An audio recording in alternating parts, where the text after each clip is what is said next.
Bismillahirrahmanirrahim. Rezeki biadillah ikhwah sekalian. Rezeki biadillah. Allah bukakan rezeki.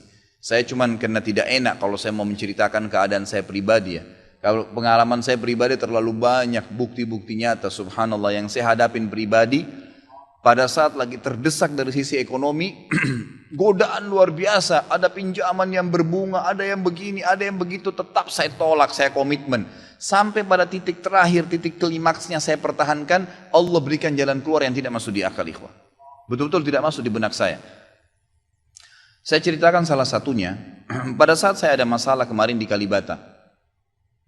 Ini untuk diambil ibrah saja. Restoran saya buka 2 tahun 8 bulan. Kemudian saya pertemukan antara omset sama bayar sewa dan ya, servis casnya. Karena di mall ada servis cas maka tidak cukup, tidak berimbang. Saya merasa selama hampir 3 tahun tidak mendapatkan keuntungan. Lalu saya berpikir untuk menutup restoran itu. Dan pada saat itu subhanallah saya berpikir restoran ini sudah saya tutup aja deh. Saya jual aja.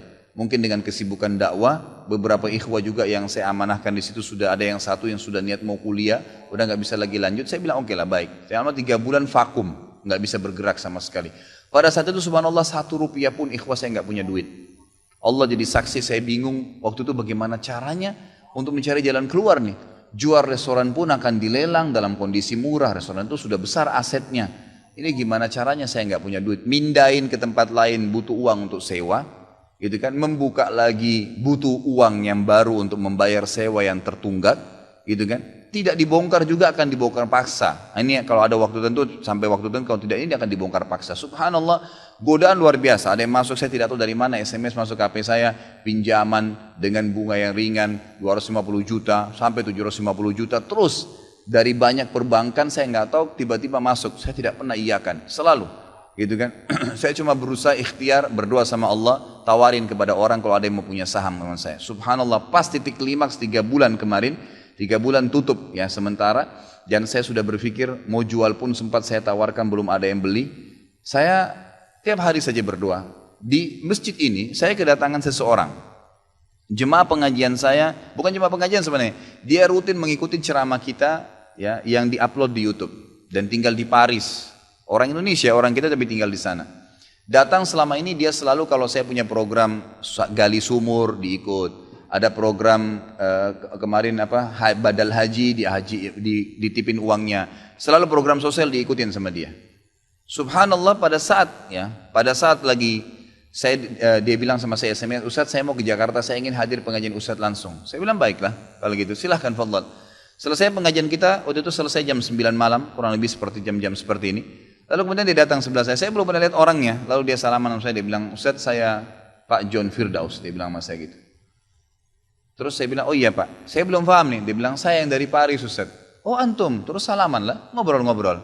Sampai ke mobil gitu kan. Saya sempat kasih dia beberapa buku yang biasa saya bawa di mobil. Ini akhi, mungkin antum bisa baca-baca di sana sama keluarga dan seterusnya. Sebelum berpisah, dia bilang sama saya, Ustaz saya sempat bawa teman ke Kalibata. Kok saya mau ajak makan, tutup tempatnya Ustaz. Oh iya, ceritanya ada tunggakan pembayaran yang belum saya bayar dari sewanya karena tidak cukup antara omset penjualan dengan ini. Oh gitu Ustaz, iya. Kira-kira butuh berapa biaya? Saya bilang mungkin saya butuh sekitar 250 juta untuk memutar kembali restoran ini. Karena butuh ada tunggakan 168 dan saya harus dengan biaya operasional sekitar 250 juta.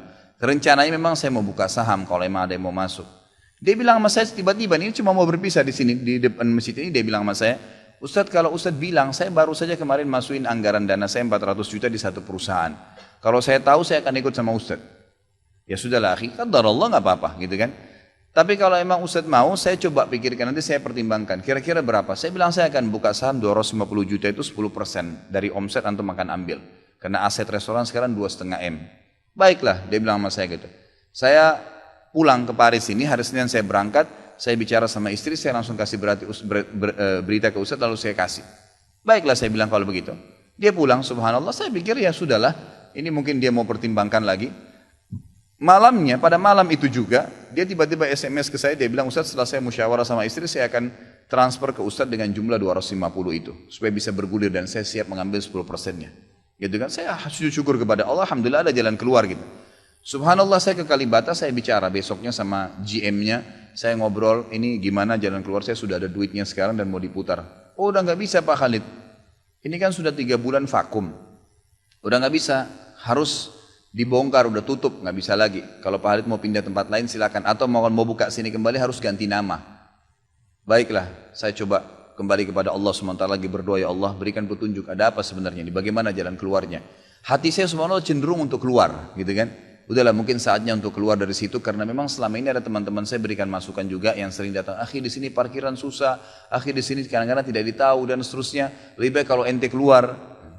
Saya tiba-tiba berpikir mungkin saya keluar deh, saya iseng aja di condet, saya mutar-mutar, coba deh saya cari ruko, mungkin ada, dengan 250 juta daripada saya bayar ke Kalibata, mendingan saya sewa ruko, mungkin bisa sewa 2 tahun, ya, mungkin 75 juta, 100 juta per tahun, saya bisa dapat 2 tahun, lalu saya coba gulirkan lagi.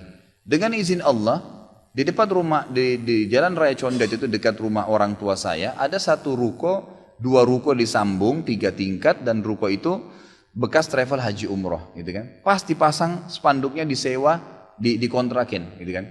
Saya langsung tanya, saya telepon, setelah saya tinjau beberapa lokasi, kemudian saya telepon. Dia bilang boleh, silakan Bapak lihat, saya lihat ke dalam, cocok, alhamdulillah 3 lantai itu. Kemudian saya tanya sewanya, ternyata dananya juga mencukupin, gitu kan, dananya mencukupin. Lalu kemudian saya mulailah ya proses, saya bayar sewanya, kemudian saya juga proses pemindahan, dan insya Allah dalam waktu dekat akan dibuka.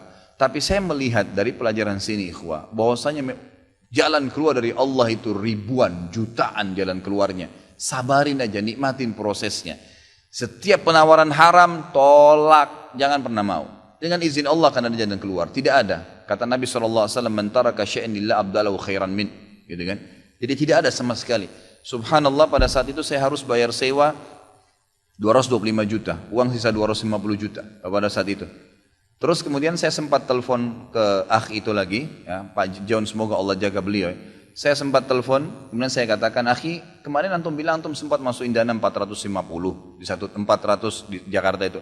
Bagaimana kalau antum tarik uang itu, kalau masih bisa, kita gabungin aja, sahamkan per 250 juta itu ada 10%. Antum ambil aja 30% dari semua total omset penjualan nanti, tidak usah dengan 750, dengan 650 saja, gitu kan? Dia bilang kalau itu sudah nggak bisa Ustaz, tapi memang coba saya pertimbangkan deh.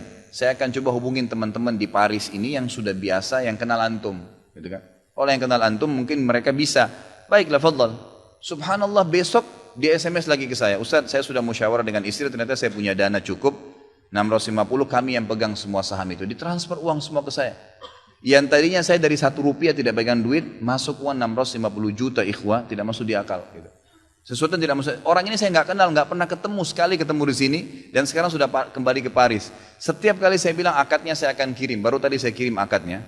Sudah nggak apa-apa Ustaz, saya percaya. Akhi, ini bisnis loh, bisa untung rugi. Sudah paham Ustaz. Orang lain aja banyak bisnis dia rugiin saya nggak takut, apalagi sama Ustaz. Sudah silakan, alhamdulillah. Saya melihat Allah berikan jalan keluar yang sangat dimudahkan. Yang penting nikmatin prosesnya dan yakin kepada Allah SWT. Jangan takut, gitu kan? Jangan takut. Dan ada banyak kisah seperti dalam hidup saya yang saya mungkin sebagian tidak diceritakan, gitu kan? Cuma ini tadi saya buka supaya memang bisa ada pengalaman. Karena rata-rata sini karena hanya masalah kekhawatiran saja, kekhawatiran rezeki yang insya Allah tidak akan ada masalah dalam kehidupan kita.